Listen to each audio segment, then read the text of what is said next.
చనిపోతానేమనే భయం, ఆ తర్వాత జనాలు ఏమనుకుంటారేమనే భయం.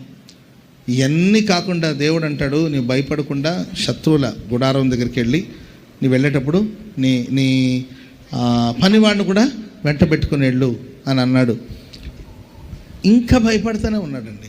ఎన్ని జరిగినా కూడా గిద్యోను భయపడుతూనే ఉన్నాడు. ఎందుకంటే ఆయనకి డౌట్,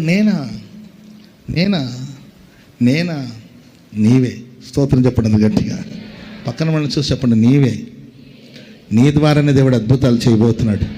నీ ప్రార్థన దేవుడు ఆలకించబోతున్నాడు. నిన్ను దేవుడు బలపరచబోతున్నాడు.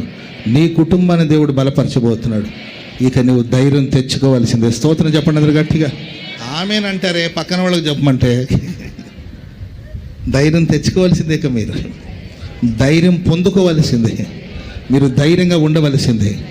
ధైర్యం తెచ్చుకొని పని జరిగించవలసిందే.